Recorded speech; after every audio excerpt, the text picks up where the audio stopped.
Assalamu alaikum. Est-ce que le son est bon? Est-ce que am nañu fi nekk? Est-ce que ñoo ngi may dégg son bi baax na? Est-ce que son bi baax na? Ahmad, le lien que tu m'as partagé, est-ce que c'est le bon lien? Ahmad, si tu es là. Allô? Kao, est-ce que le lien est bon?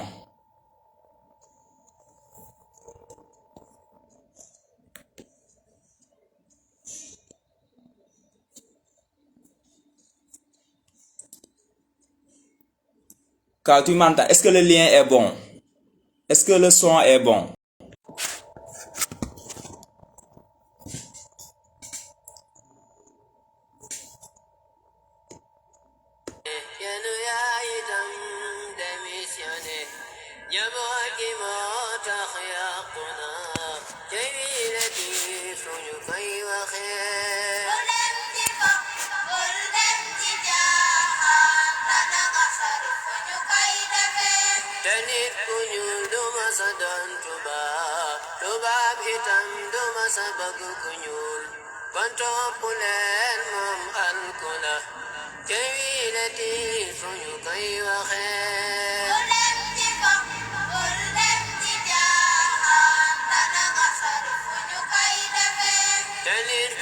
Alright gars, ñu teew fii bu fekkente ne son bi baax na wax leen ma ko.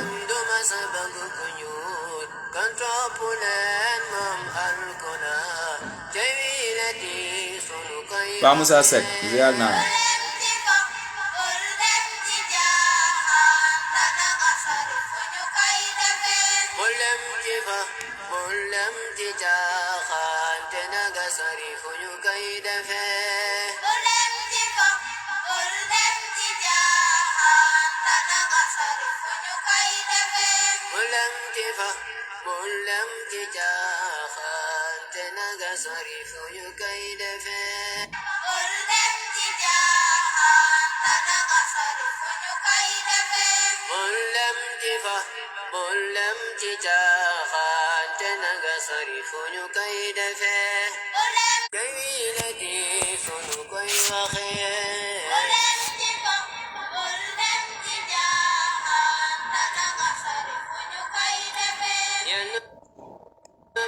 Salaamaaleykum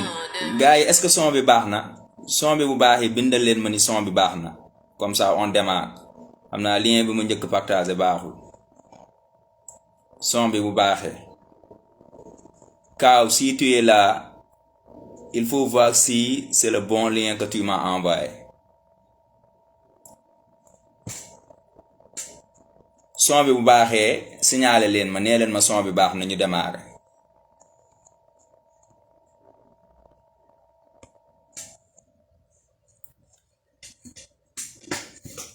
Son bu baaxee ngeen wax ma ko.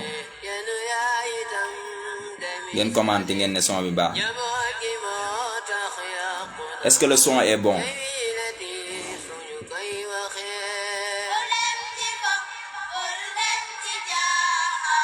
Est-ce que le son est bon?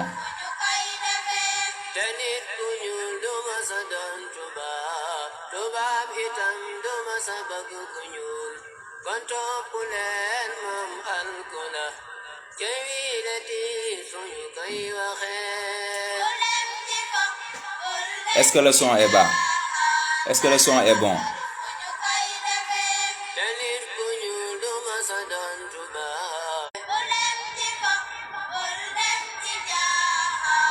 Gars yi, son bi baax na.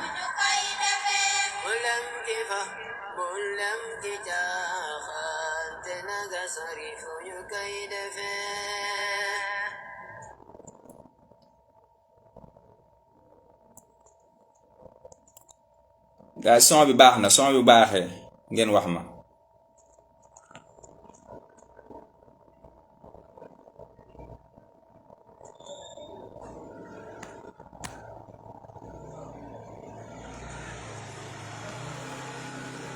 Son bi baax na.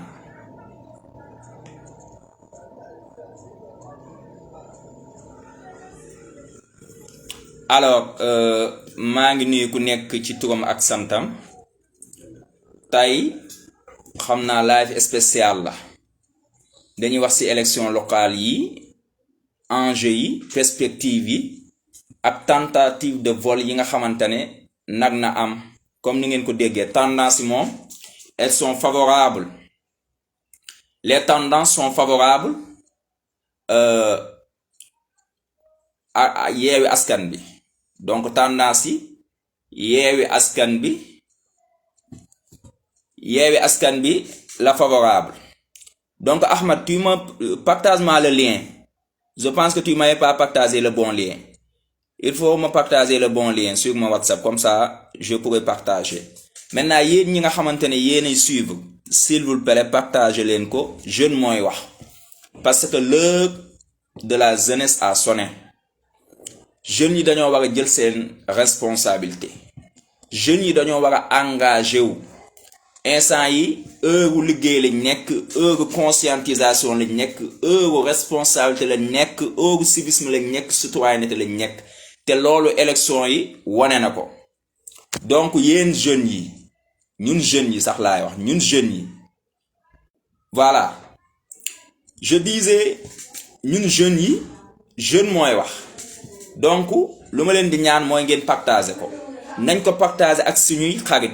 Nañ invité ñëpp ñu déglu live bi ngeen commenter joxe seen idée. Parce que jot na jeunesse bi yeewu. Jot na jeunesse bi engagé wu. Jot na jeunesse bi jël ay responsabilité. Jot na jeunesse bi taxawee mission te loolu gis nañ ko ci élection yi nga xamante ni moom lañu def démb. Élection locale yi comme ni ma ko waxee te loolu laa gëm mooy élection territoriale léegi avec l'acte 3 de la décentralisation on parle des élections territoriales moom moo ëpp solo ñun fukki junni yoon élection présidentielle parce que daanaka 9 domaines de compétence yépp yi nga xamante ne jox nañ ko collectivité territoriale ñu leen yéen lii yéen a koy gérer seen gox daanaka loolu mooy dund 9 domaines de compétence yu nguur gi jël en 1996 jox ko ay collectivité territoriale ne ko lii yéen a koy gérer seen askan yéen a koy gérer seen gox domaine de compétence yooyu boo ko jëlee loolu mooy dund éducation ci la nekk santé ci la nekk organisation cadre de vie ci la nekk habitat ci la nekk sport ci la nekk culture ci la nekk urbanisme ci la nekk dëkkuwaay ci la nekk daanaka loolu moom mooy dund donc bu fekkente ne nit ki tànn na maire bu jub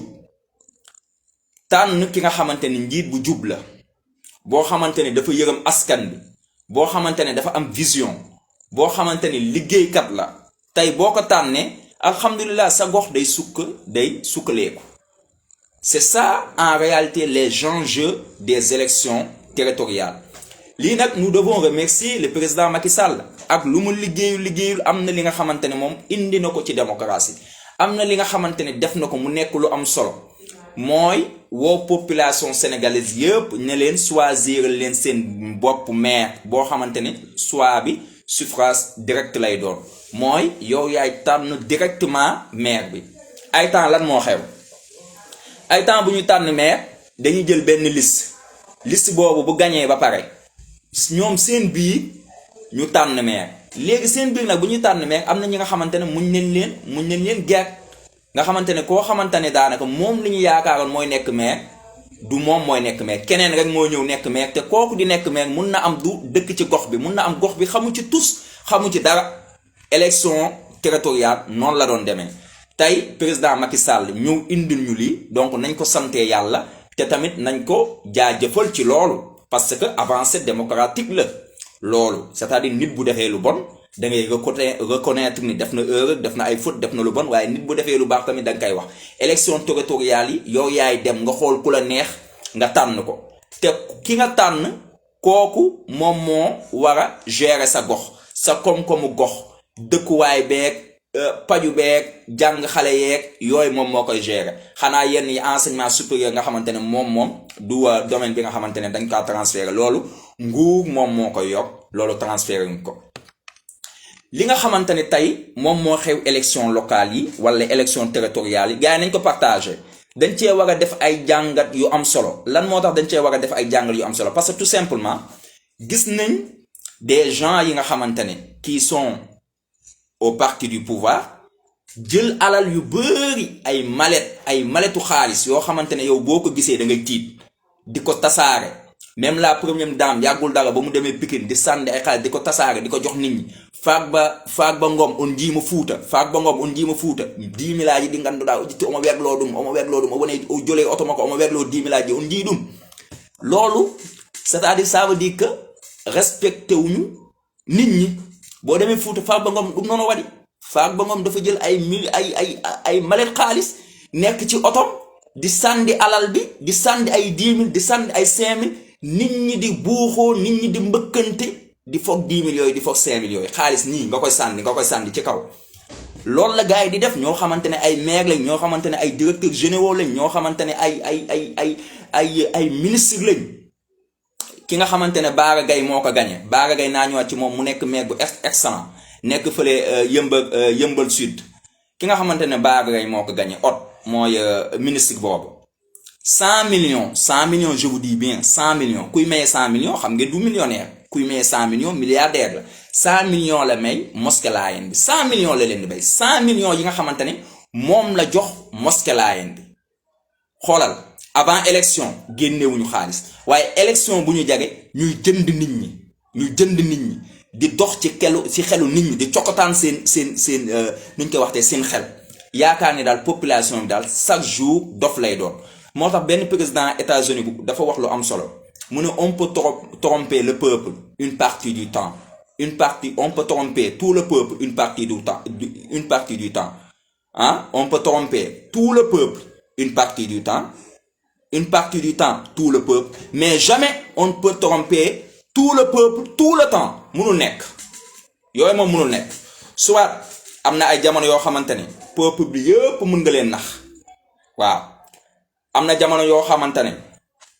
ñenn ñi ngay nax doo ñax ñeneen ñi waaye nax bis bu nekk nga nax peuple ça c'est impossible loolu la sénégalais yi wane boo demee Touba tamit loolu lañ wane am na ñu ma doon laaj lan mooy liste lan mooy bulletin blanc Touba loolu dafa yàgg depuis que Sénégal am indépendance vers les années 76 benn liste moo fa am te liste xalif lañ ko woowee benn liste boobu mooy am foofu c'est le plus souvent liste nguur gi lay doon Benno Bokk Yaakaar kese moo fa am liste léegi nag benn liste bu fa amee vote bu waree am dañoo war a jël liste boobu àndale ko bulletin blanc mooy xamante ne mooy liste bi nga xamante ne représenté wul benn parti représenté wul benn coalition léegi yow da ngay choisir ci liste blanc ak Benno Bokk Yaakaar léegi nag tendance li ma jot mooy bulletin blanc yi ñoom ñoo gagné xoolal non c'est extraordinaire man dama kontaan si les habitants de Touba wallahi dama kontaan parce que xam nga loolu ma kontaan parce que gis naa ni sénégalais yi am nañ benn maturité bu extraordinaire y a un sursaut bi nga xamante ne national bu extraordinaire nit ñi dañoo yeew da ngay ñëw indi sa xaalis naan da ngay maye bàyyi ba élection yi des benn 6 mois wala benn 4 mois nga ñëw naan da ngay maye xaalis di corrompre nit ñi di jënd xelu nit ñi ñi nga xamante ne valeur marchande lañ yow ñi nga xamante ne amuñu dignité amuñu ngor dañuy jël alal bi votel la fekk xam nañ yow liggéeyoo fi dara xam nañ seen doom say doom ñoo ngi souffrir jeunes yi amuñu liggéey paj mi baaxul nit ñi jànguñu formation bi kenn waxatu ko da ngay génn fii benn maire taxaw ne la maire sama doom may ma 100 francs ma jënd café sama doom may ma 100 francs ma jënd mburu sama doom aw ma dépense tey nga dem jàkka ji ñu ne la may ma jënd ordonnance ñooñu xam nañ dëkk bi metti nañ ñooñu ñooy wàññeeku ñu jox leen 10 000 ñu dem di votel ñi nga xamante ni tee nañ leen juróom benn at fukki at di leen noggatu waaw parce que Sénégal bu ñu fàtte Sénégal dëkk bu am koom la dëkk bi nga xamante ni dafa jekk pour réussir Sénégal mooy dëkk africain bi nga xamante ni investisseurs yi dañ ko ñame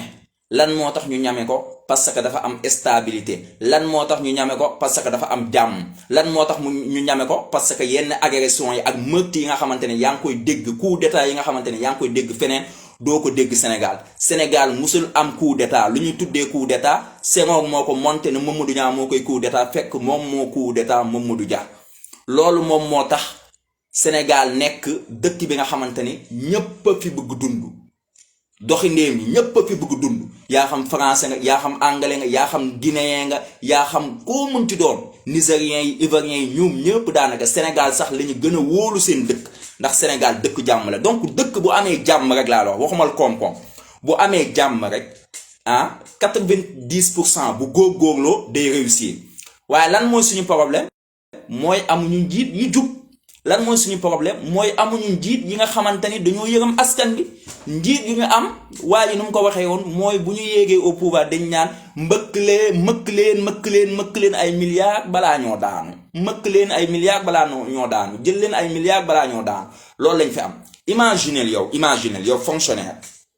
ministre nga wala directeur général nga ñëw au pouvoir wala yow responsabilité en 2010 wala en 2005 nga nekk milliardaire est-ce que xam nga ni nit buy fayeeku 10 millions weer bu dee ngay fayeeku 10 millions fukki millions nga koy fayeeku weer bu dee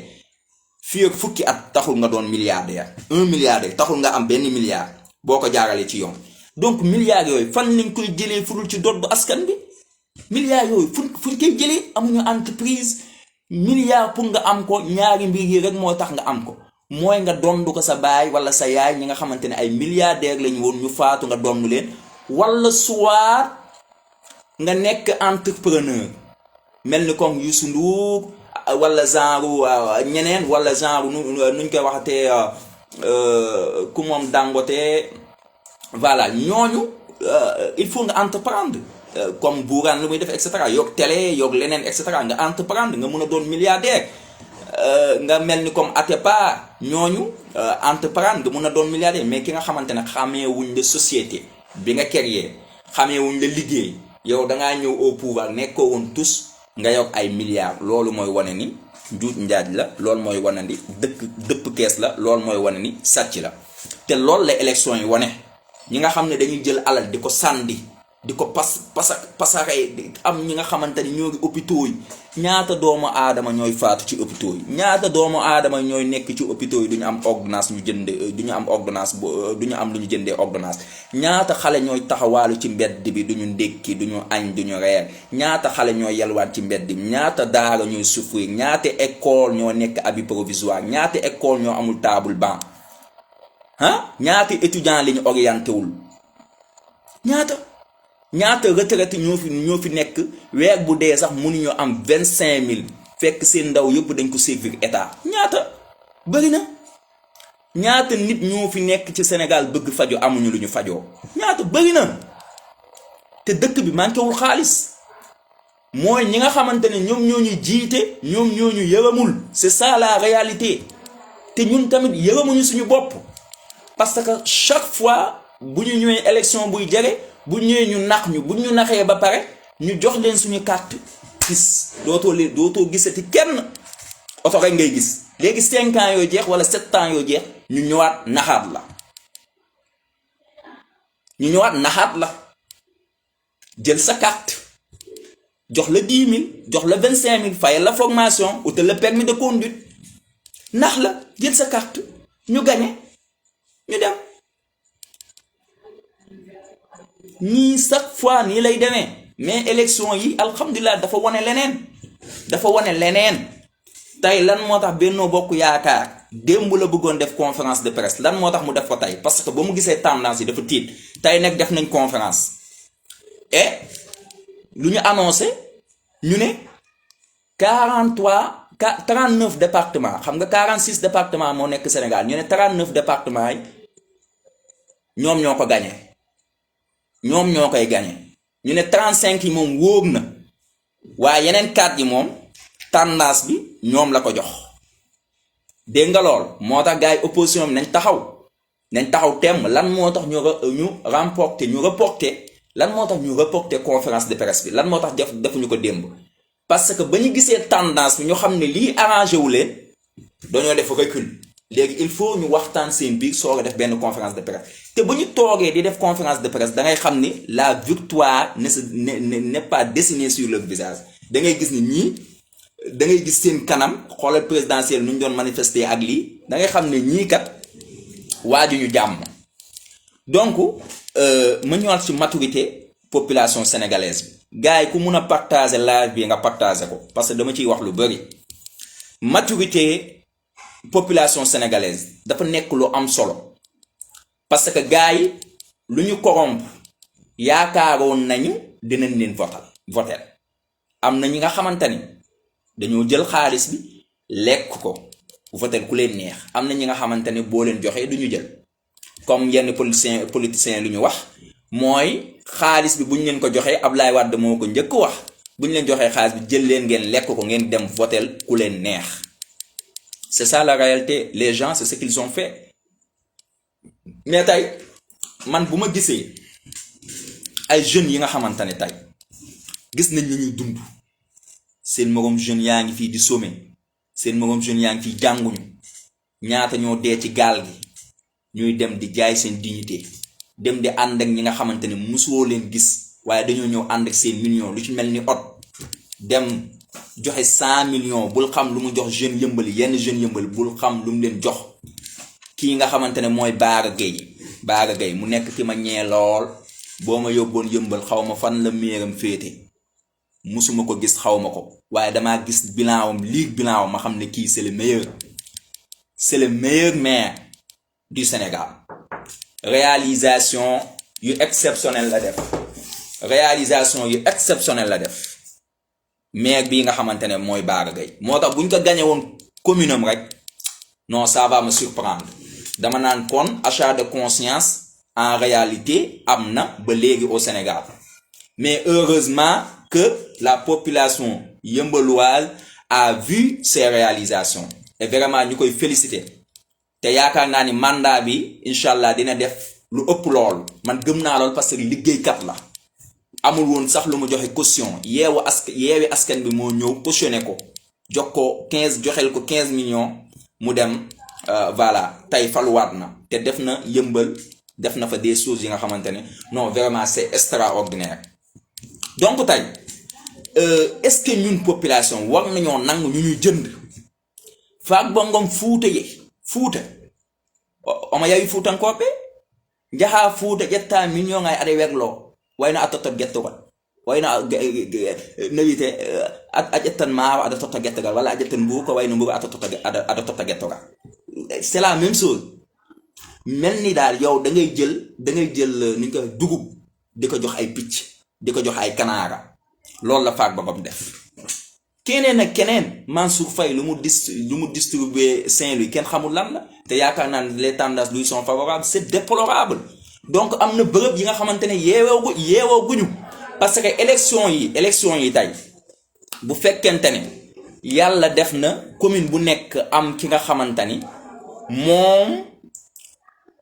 ku wóor la ki nga xamante ne liggéeykat la visionnaire la ñu fal ko gox boobu dina ko changer parce que développement c'est au niveau local balaa moo nekk niveau global tey bu fekkente ne gox bu nekk jug nga taxaw nga ne suñu koñ bi suñu commune bi suñu collectivité bi dañ koy sukkali dañ koy développer jàppale maire bi setal mbalit doo ko fa gis infrastructure yi ñu respecté ko xam nga loolu tey boo koy def koñ boobu set commune boobu set beneen commune def noonu loolu mooy développement. Une charité bien ordonnée commence par soi-même balaa nga naan ñeneen nañ sangu da ngay sangu ba pare da ngay respecter sa kër def ak sa kër boo paree def ak sa kër nga def ak sa buntu kër boo paree def ak sa buntu kër nga avancer boo avancer nga avancer ba egg niveau national loolu moom mooy développement moo tax ma ne élection territoriale yi amul lu ko ëpp solo daanaka domaine de compétence yëpp boo ko génnee dund amatul. lu ci mel ni santé lu ci mel ni éducation lu ci mel ni sport lu ci mel ni dëkkuwaay lu ci mel ni cadre de vie lu ci mel ni organiser espace bi lu ci mel ni jàng loolu yëpp domaine transféré yi la bokk moom moo tax koy choisir waroo ko choisir ci xeet waroo ko choisir ci tarixa waroo ko choisir ndax jullit la wala chrétien la choisiral ki nga xamante ne tey boo ko dénkee alalu réew mi boo ko dénkee sa alalu gox dina doxal dina jubal te ragal na yàlla ci lu muy def. te nañ xam ne nag képp ki nga xamante ne xam nga vote yi jàll na boo votelee nit mu gañe ñu gañe ko loolu yépp dinga ko layoog sa kanamu borom. sa borom dina la laaj yow sur quelle base nga votelee Ismaïla lan moo tax nga votel diw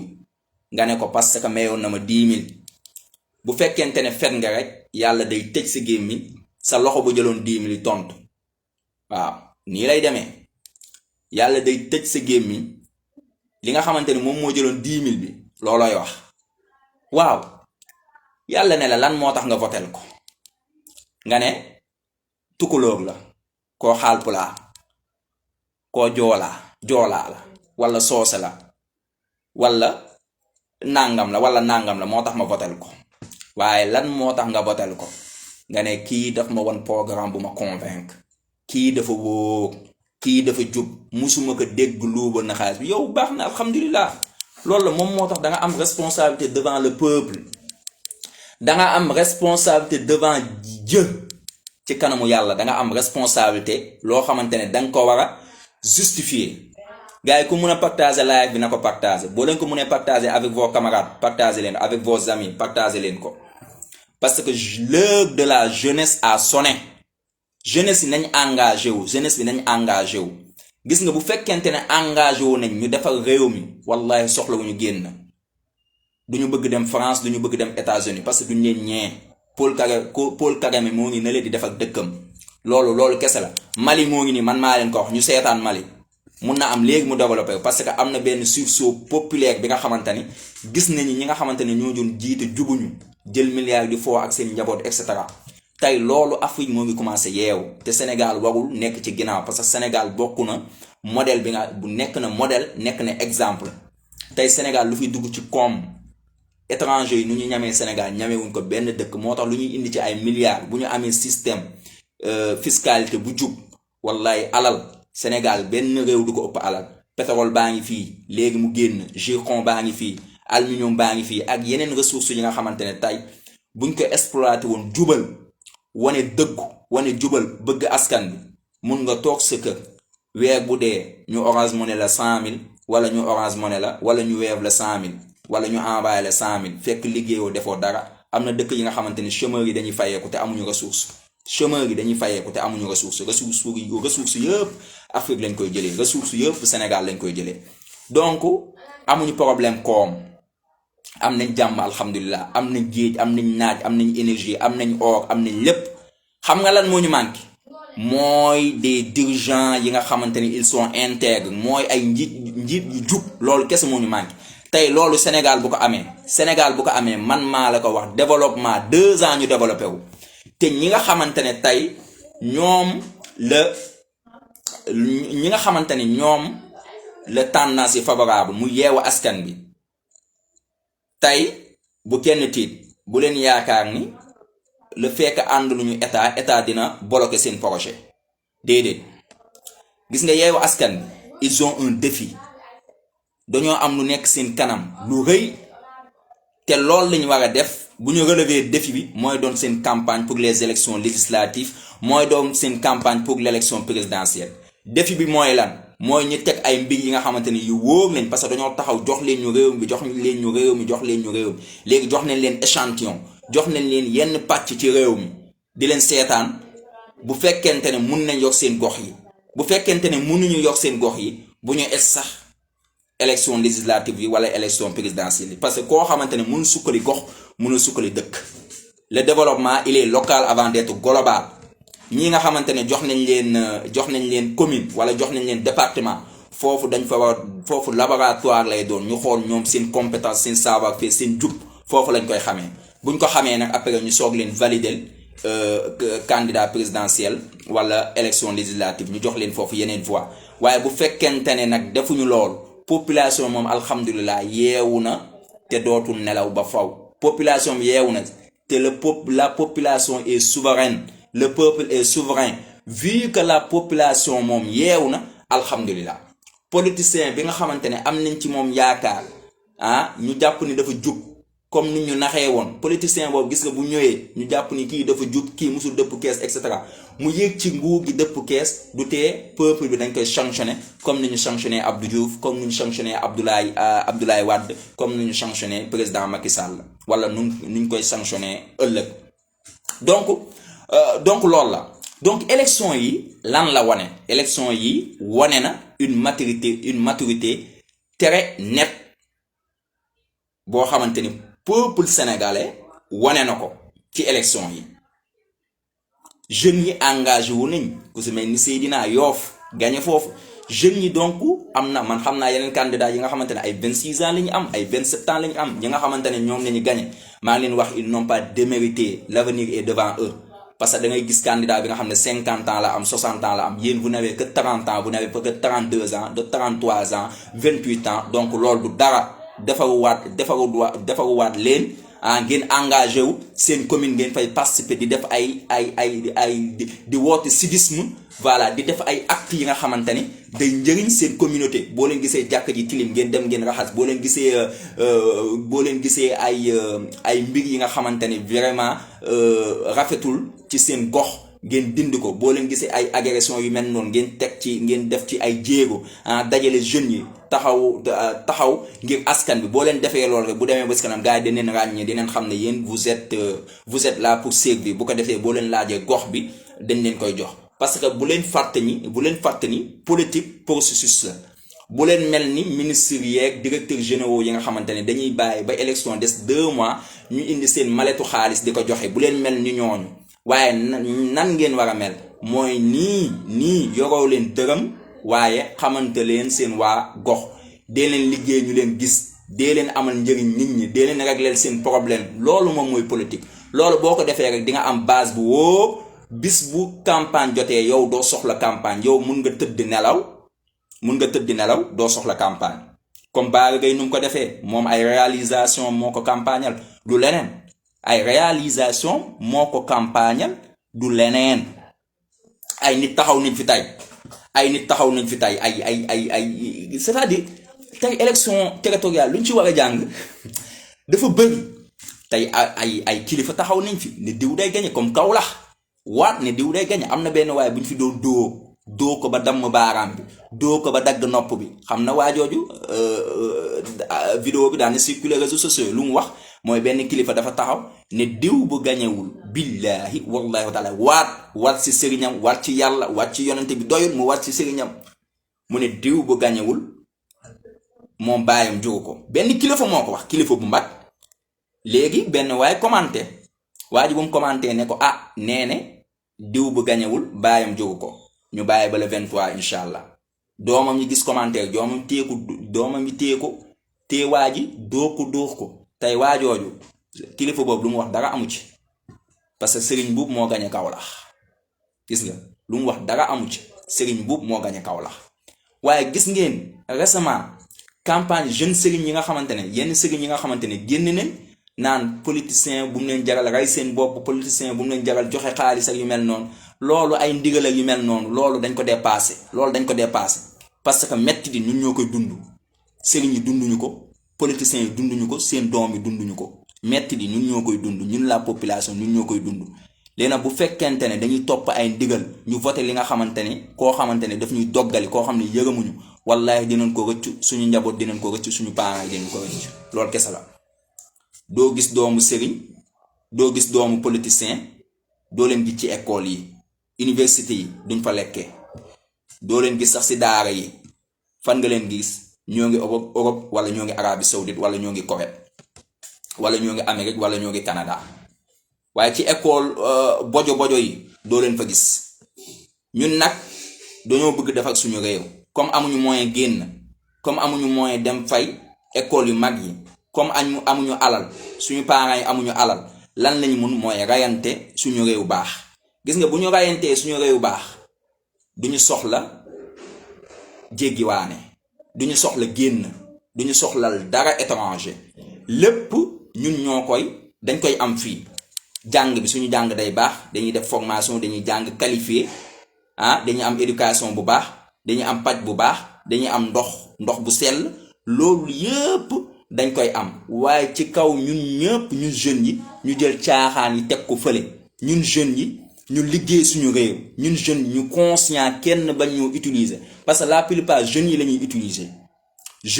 utiliser parce que gis nañ temps yi jeunes yi yeewu nañ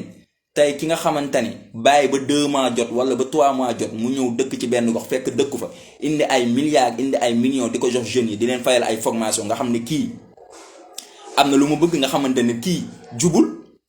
ku génnee ay milliards di la ko jox tey milliards yooyu nga xamante ne génnee nañ ko di ko pasare di ko sàndi faak ba nga jël xaalis di ko sàndi nii mel ni ñu jox ay ginaar tey milliards yooyu imaginer ñaata gox ñoo amul poste de santé. am na ñi nga xamante ne wallahi ay jigéen yi nga xamante ne bu ñuy wasin si Jakarta lañ leen di yéegal pour yóbbu leen fii Sénégal demal Casamance demal Kolda demal Fuuta xoolal dëkk yooyu ñoo gën a sonn demal Kédougou waaye xoolal rek ñu ñuy votel moo tax am na parti yoo xamante ne yeewooguñ xoolal rek jigéen di wasin ñu yéegal ko si Jakarta yóbbu ko jigéen moo tax ay mort infantile ñaata nga koy dégg nit di wasin dee ci yoon bi ñaata nga koy dégg bëri na gars yi dañ ko di wax mais bëri na trop tey imagine ñooñu tey ñoom ñoo waroon jël poste de santé tabax ko commune boobu dëkk bu nekk ñu def fa poste de santé ñoom ñoo ko war a def léegi defuñu ko nga toog ay at gisoo leen élection jege ñu ñëw ñu laaj le réew mi nga jox leen c'est honteux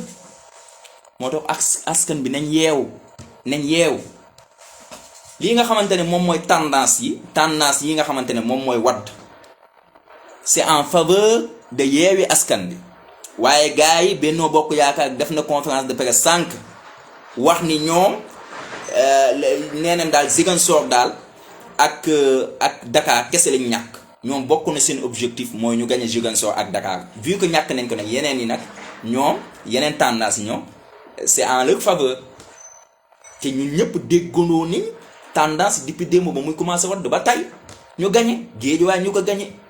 Rufisque ñu ko gagné Cambérène ñu ko gagné Yoff ñu ko gagné yooyu yëpp dégg nañ ko ak yenn gox-goxaat yi ñu ko gagné xam nga Benno Bokk Yaakaar tey dañoo ñëw présenté wu am na tamit ay liste parallèle yi nga xamante ne si ñoom lañ bokk tey ñoo ngi koy soog a feeñal ñi nga xam ne si ñoom lañu bokk mais ñoom dañoo dem nga xam ne Benno Bokk Yaakaar bu ñu demee bu ñu ñàkkee ñi lay gagné noonu lañ def ñooñu nag am na ñoo xamante ne gagné nañ ci ay gox loolu moom il faut le reconnaître am na ñi nga xamante ne gagné nañ ci ay gox parce que ñoom ils ont été intelligents comme ça bu ñu deflu woon noonu mais xam nañ Benno Bokk dañ leen mere beneen élément bi mooy tey am na li nga xamante ne tey bu ci benn organisation jàppoon loxoom tuuti rek ñoom ñëpp dañuy ñàkk mooy ànd sàmm jikko yi dafa proposer gars yi ngeen jéggal ma parce que du ma def sax transition parce que li ma bëgg wax moo bëgg ko tënk balaa vidéo bi di gudd ànd sàmm jikko yi dafa proposer benn loi ngir criminaliser góor jigéen ba mu proposer loi bi assemblée bi nga xamante ne majorité bi Benno Bokk Yaakaar la assemblée bi rejeté ko bañ ko rejeté ànd sàmm jikko yi automatiquement waroon na am nu mu taxawee waaye ànd sàmm jikko yi dafa woote rassemblement le 20 février loolu dafa sori tey ànd sàmm jikko yi bu bokkoon ci campagne parce que déjà nit ñi ñoo ngi leen naan ñoom ay politiciens pour yàq seen dem nit ñi ne leen ñoom dañuy politique comme wax nañ leen ko ba pare waratuñ ci am gàcce waratuñ ci rus dañoo waroon bokk ci campagne bi mooy ñi nga xamante ne tey ils sont contre cette proposition de loi nañ leen sanctionner te pour les sanctionner ñoom ñëpp ngay sanctionner parce que ñoom ñëpp ils font partie du parti de la coalition Benno Bokk Yaakaar donc ñoom taxawaay boobu lañ waroon am waaye bàyyi le 20 février loolu dafa sori waaye bon peut-être am na élection tamit yu nekk suñu kanam surtout les élections législatives vu que ay député ñoo ban proposition de loi yi am na les élections législatives ñoo ngi suñu kanam fii ak quelques voilà yàggatul bu ko defee dinañ xool ban taxawaay la ñuy am donc lii dafa war a yee Sénégalais yëpp ñëw naa ci cas Touba benn liste rek moo fa doon am gis ngeen nu mu demee sant sant yàlla parce que un peuple conscient pour nga nax ko day jafe. ñenn ñi jël nañ seen milliards joxe ko askan wi jël milliards comme askan wi dañoo xiif ñoom ñoo xiifal askan bi jël alal bi utiliser ko dem voter ñeneen loolu la. parce que bu fekkonte ne xaalis boobu ñu jël dañ koy jël ba pare voter leen kon ñoom ñooy gagné parce que ils ont déployé beaucoup d'argent. Imaginez 100 millions nga jël joxe ko ci benn mosquée yëmbal loolu la war def 100 millions la joxe. demal xool Saint-Louis campagne yi ni ñu fa doon xaalis yi ni ñu ko doon pësëg ni ñu ko doon joxe. man de su ma nekkoon maire wala ma nekk président wala ma nekk ministre ma war a yor poste maire wala ma war campagne gis nga buñ ma joxee kees buñ ma joxee alal bu may campagne ñu ne ma am 100 millions moo ngi nii demal gañal ma yëmbal wallahi laa la waatan naa fa def li nga xamante ne bu ma gañewul yëmbal sax dineen ma ko xoolee. dama ne buñ ma joxoon ay millions ñu ne ma naa campagne ma bokk ci présidence ñu ne ma naa campagne ñu jox ma ay millions naa def dans cette commune là dans ma localité ay mbir yoo xamante ni même bu ma gañewul dinañ ma xoolee mbir yooyu même bu ma faatoo génn àdduna dinañ ma xoolee mbir yooyu dinañ xam ne lii kat diw moo ko fi defoon naa jéem a tabax benn centre culturel naa jéem a tabax daara naa jéem a tabax juma wala naa jéem a tabax loo xamante ni jeunes yi dinañ ci profité centre de formation naa jéem a tabax centre de transformation wala benn entreprise bu ndaw commune bi nit ñi di ci xëy même 20 personnes di ci xëy ñu xam ne kii diw moom moo ko def. mais nga jël 100 millions nga joxe ko zéro te tu as donné les 100 millions dans le but d'être élu nga joxe 100 millions yi rek ngir ñu fal la 100 millions yi nga perte ko parce que xaalis du des xaalis day naaw waaye bu fekkente ne li nga tabax day des du jeex ba faw fekkente ne benn pompe wala benn teen nga gas ci digg dëkk bi wala dafa benn pompe nit ñi di fa root nga xam ne jigéen ñi tey dañoo sonn pour ñu am ndox yenn dëkk yi pour ñu am ndox nga defal leen loolu même buñ la falul yow sa woy du fay te ndeysaan tiyaaba yi sax mun na fekkee xaalis bi leew na bi nga ko defee leew na tiyaaba yi mun na la fekk ba sa bàmmeel. donc nañ xoolaat ni ñu politique bi dafa salte même bu fekkente ne askan bi yeewul sax yéen ñii di politique yi dafa salte. La politique c'est un processus bi nga xamante ne da ngay servir sa koñ jékki-jékki servir sa ville jékki-jékki servir sa dëkk commencer sa famille loolu moom mooy politique processus la da ngay amul njëriñ nit ñi waaye boo amalul njëriñ nit ñi di ñëw di leen nax ci xaalis ça ne passe pas. loolu chaque fois dañ ko doon def taxaw bureau de vote yi parce que j'ai été victime en 2012 fekk amaguma sax majorité voté ñu jox ma 10 000 ñu ne ma votel diw ma ne man mënaguma voté. donc loolu dafa nekk li nga xamante ni dañ koy dund dafay yàgg lii nag war na yee ñëpp non seulement war na yee politiciens yi waaye tamit war na yee ñi nga xamante ni ñoom ñooy voté war na yee askan bi. élection yi sëriñ yi dañ cee war a jàng politiciens yi dañ cee war a jàng askan wi dañ cee war a jàng ndaw ñi dañ cee war a jàng ñëpp dañ cee war a jàng ñëpp amul kenn même ñi nga xamante ne les occidentaux les puissances yooyu dañ cee war a jàng élection yi. mooy nit ñi yeewu nañ léegi kenn du bàyyi kenn léegi askan wi ku leen ëpp njëriñ la ñuy topp ku leen ëppal njëriñ la ñuy topp ku leen amal sens la ñuy topp ku leen di servir la ñuy topp ay ndigaleeg voteleel diw sa papa sax bu taxoon ne la votel diw di nga ko waaw wax papa waaw waaye boo demee nga votel keneen. il faut voter sur des bases objectives nit ki na jub programme loolu la ñuy votelee nit ki koo xamante ne du fen day wax dëgg dafa yërëm askan bi kooku la ñu war a votel waaye bul votel nit parce que Haalpulaar la wala lii la sant wala Sall la sant wala Sonko la sant. votel ko parce que ku wóor la votel ko parce que mosoo dégg luubal na xaalis votel ko parce que programme am gis nga lii programme bu yanu maanaa la boo mënul jàng français nga wax nga laaj kii lan la wax ci programme ñu wax la ko ci olof wala ci bambara wala ko ci séeréer nga xool nga comparer ñooñu gox bi nga dëkk nga xool ñooñu ñan la instant yi vote bi weesu na ku nekk di nga layoog sa borom lan moo tax nga voté donc loolu précision la beneen mbir bi mooy perspective yi mooy ñi nga xamante ne tey bu yeewu askan bi bu yeewi askan bi falo bu leen tiit dafa am li nga xamante ni askan bi ñoo ngi leen ciy xaar te ñoom ñëpp dañuy jàppalante tey Ousmane Sonko am na dayoo international Ousmane Sonko pour mu am ay partenaires dafa yomb torop bu liggéeyee day sukkali Ziguinchor en un an kese waaw programme lu mu bind si solution ak lu mu bind si solution ak lu mu bind ci les territoires du développement livre boobu mu bokk ak Moussa Balla Fofana mais loolu bu ko mettee bu ko defee Ziguinchor man maal ko 6 mois rek laa la wax wala 1 an Ziguinchor développé ko te Ousmane Sonko du bàyyi ñi nga xamante ne ñoom la àndal du bàyyi nuñ ko waxee du bàyyi ñoom Barth du bàyyi yeneen candidat yi nga xamante ne yeewi askan bi gagné nañ yeneen collectivité du leen bàyyi donc ils vont travailler en synergie dinañ jàppalante loolu la ñuy woowee intercommunalité mooy communauté yi mooy collectivité territoriale di jàppalante beneen mbir bi nga xamante ne moom laa jeexale gars yi ku mën a partage vidéo bi na ko partage beneen mbir nga xamante ne moom laa jeexale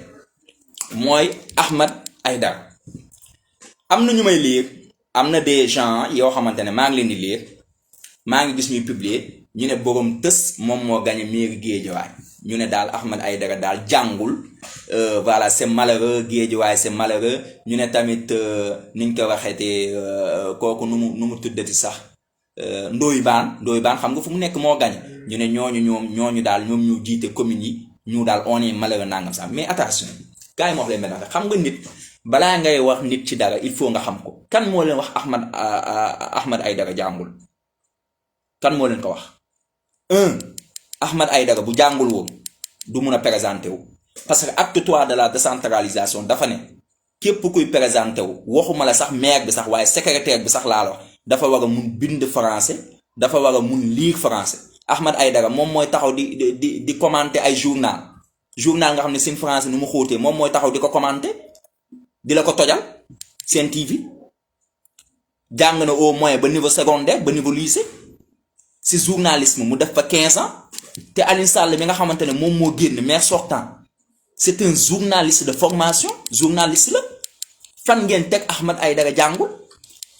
te code bi nga xamante ne dafa ne maire bu bëgg ku bëgg nekk maire da nga war a jàng da nga war a mun a lire da nga war a mun a bind Ahmed Aïdara mun na bind mun na lire fan ngeen teg warul doon maire Guédiawaye wala attanul maire Guédiawaye tegoo leen ko fenn fan ngeen ko teg waaye ay intellectuels yi nga xamante ne dañuy dégg teel rek ñu ne damm na fu ñu ko teg intellectuel du demee noonu intellectuel balaa ngay avancer dara da ngay xool au moins sax nga dem internet nga xool biographie Ahmed Aïdara parce que c'est une personne publique nga xool Ahmed Aïdara jàng na wala jàngul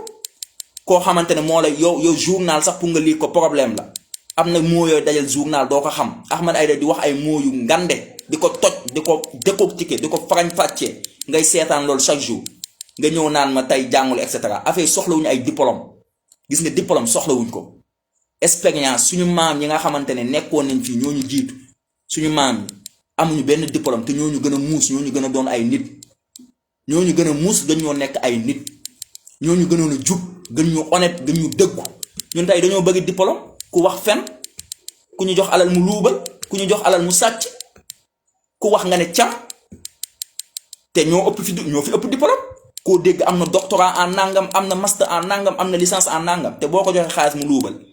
ñu soxlawuñ ñu baag de des diplôme ñu am ay diplôme xam nga lu ñu soxla mooy ñi nga xamante ni yërëm nañ askan bi ñi nga xamante ni jub nañ parce que alalu askan bi même boo liggéeyu boo ko sàccul dina leen njëriñ waaye lu bon kay moom mooy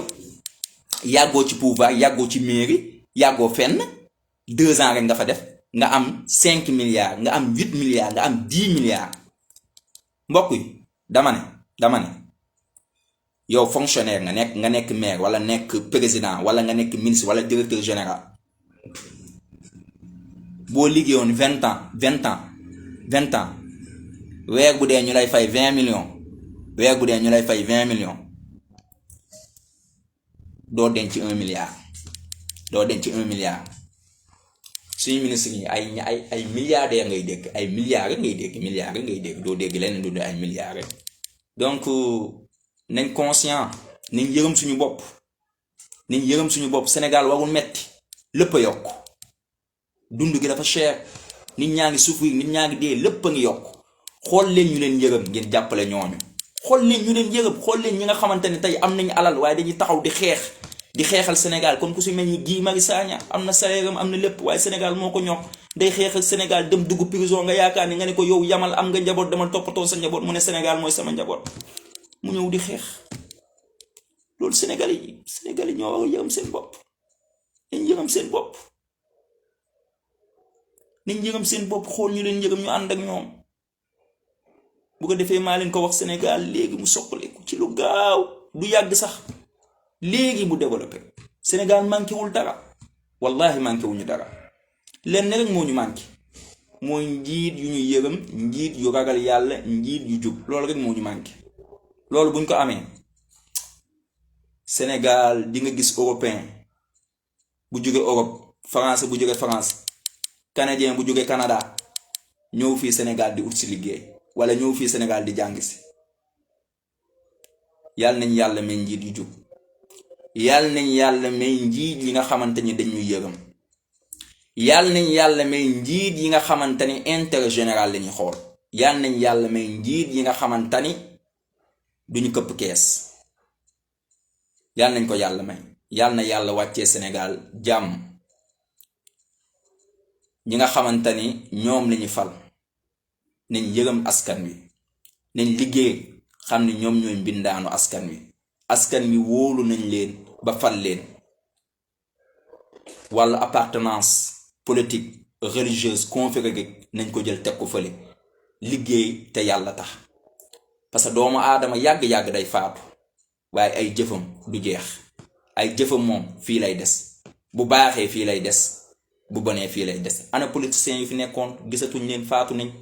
ana Tanor ana Djigo Dey Dika ana Senghor ana Ahmed Dansokho ana ñoom ñëpp ana Mamadou Dia ñoom ñëpp faatu nañ donc nañ profitoo ci askan wi nekk ci soxla askan wi jaamu yàlla gënu ko rëy nañ yërëm askan wi waaye askan bi yeewu leen ngeen ànd ak ku leen yërëmul ngeen sànni ko sa xaj mooy yoon bu ñu raay mooy yoon donc vraiment maa ngi leen di gërëm yéen ñu fi teew ñëpp maa ngi leen di gërëm bu baax donc xam naa bañ a guddal ñu yamale fii live bi di leen jox dig daje ci beneen live incha allah weesoogul képp ku ko mën a partager nga partager ko képp ku ko mën a partager rek nga partager ko merci beaucoup di leen jox dig daje ci beneen live incha allah jërë ngeen jëf.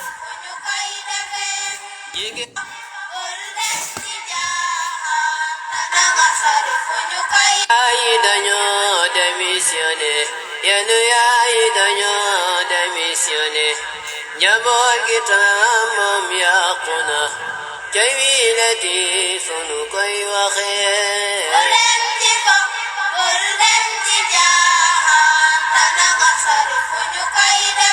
yenu bayi dañu